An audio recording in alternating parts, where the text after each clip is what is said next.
All right, the fourth and final statement that we're going to talk about is a statement of cash flows.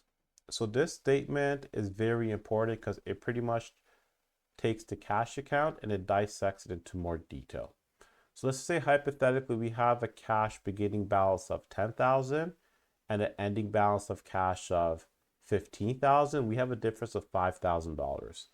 So this $5,000 is going to be further dissect within the statement of cash flows to figure out why that increased and how it increased. So essentially, it reports the effect on cash of the company's operating activities, investing activities, and financing activities.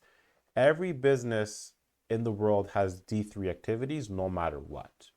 So in general, it shows the net increase or decrease in cash for the period. So there's three types of business activities which all companies are involved in. Once again, operating, investing, and financing. Now we're diving into each one in more detail. So operating activities are those activities that have to do with the main day-to-day activities of the business. So I want you to picture this. In our water bottle business, where we produce water bottles and we sell it for a profit, we have to first go out and buy the actual raw materials. We have to buy the bottle caps, we have to buy the plastic, etc., etc.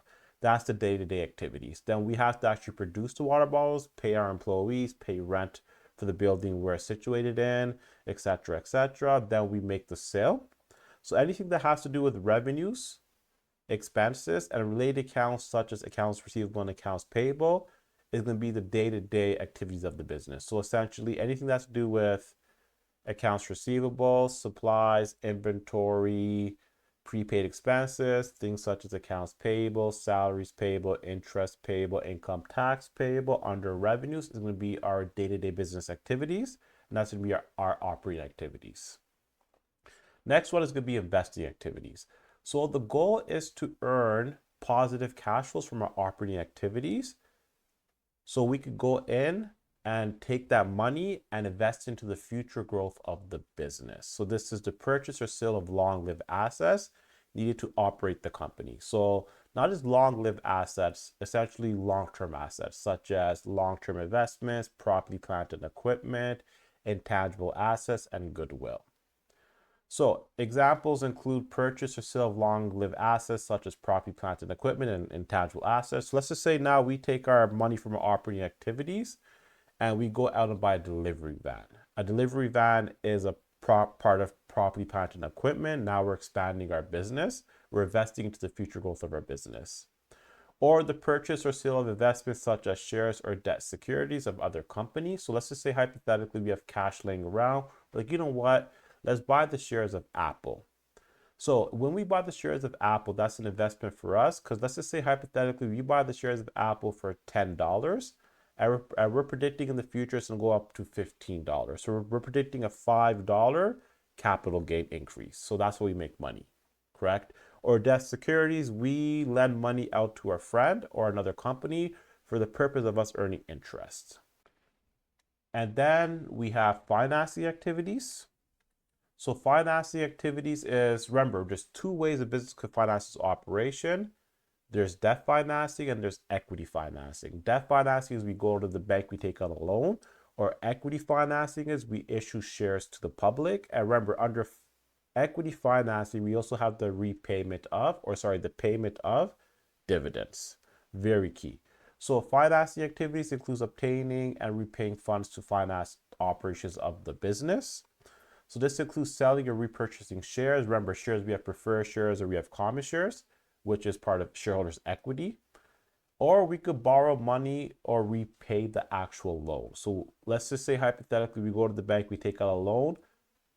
So that's us borrowing money. Or let's say we have excess cash laying around, so we decide to pay down our loans.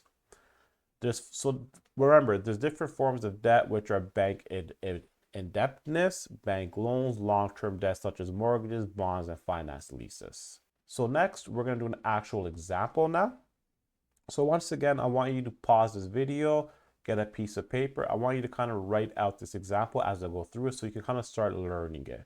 So once again, this has a three-part title. We have the company name, we have the statement name, and we have the date. As you can see, the date differs between the balance sheet and the statement of cash flow. So just a quick recap. We have 4 financial statements: income statement, statement of changes in equity, or the statement of retained earnings. We have the balance sheet, and then we have the statement of cash flows.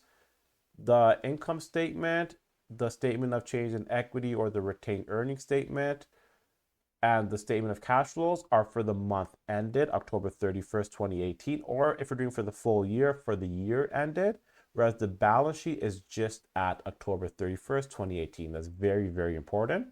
And you will see this as you look at examples of the financial statements. This is consistent.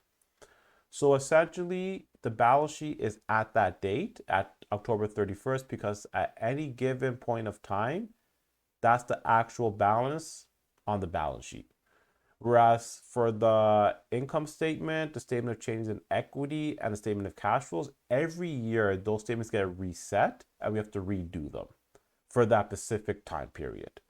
So remember, 3-part title, and then we have operating activities, investing activities, and financing activities in that specific order. So we're going to do operating activities first. So they're saying cash receipts from operating activities. So cash receipts is cash inflow, cash coming into the business is positive 10,200. Then we have cash payments for operating activities, which is cash outflow, cash leaving the business, which is negative 8,300. So once again, we are doing a calculation. So we have 10,200 minus 8,300, the bracket. So in accounting, either we could have the negative sign or we could have brackets. It means the same thing. It means negative. So we're doing 10,200 plus negative 8,300 underline gives us 1,900. So they're saying that our total operating activities is 1,900, which is a good thing because we have cash coming in from our day-to-day business transactions. Then we're going out and we're purchasing equipment for $5,000. So we're reinvesting into the future growth of our business, which is a good thing. So this is net cash used by investing activities, negative 5,000. So over here, we have net cash provided by operating activities, 1,900. As you can see, this is provided by and used by. So provided by is when we have a positive cash flow overall, and used by is when we have a negative cash flow overall. Then we have financing activities. So we have the issuance of common shares of 10,000, borrowing of bank loan of 5,000, and the payment of dividends of negative 500. Dividends is financing activities because it has to do with the issuance or the repayment of common shares. It has to do with the financing of our operations. So in this case, we have all of these. We have 10,000 plus 5,000 plus negative 500. Underlined, once again, is 14,500. And we have net cash provided by financing activity. Since this is positive, this is provided by. Now we're going to add up our operating activities with our investing activities with our financing activities. So in your calculator, I want you to do 1,900 plus negative 5,000 plus 14,500 to get the total increase in cash of 11,400. So the beginning cash balance is 0 in this case because remember, this is the first year of operations. That means that the ending cash balance at October 31st is 11,400. So as you can see in our balance sheet, the balance of cash at October 31st is 11,400. So the statement of cash flows is pretty much taking the beginning cash balance, which is 0. It's 0 because this is the first year of operations for our business, and it's reconciling it to the ending balance. So we have a beginning cash balance of 0, ending cash balance of 11,400. We have an increase of 11,400. Now we know this increase is coming in the form of 1,900 operating, negative 5,000 investing, and positive 14,500 in financing. So what they're saying is we're earning, in the first month, we're earning pretty decent amount of money from operating activities. It's the first month of operations, 1,900 is great. So we're taking that and we're investing it into the future growth of the business by buying equipment. However, we don't have enough money. So we're going out and we're issuing common shares to bring in cash. And we're also borrowing money from the bank as well to bring in cash. So now we have cash flow. So we're borrowing 14,500 in total, which is normal for a business that's starting off. So that's actually a good sign, correct? So this over here is a statement of cash flows. It's a great statement to learn.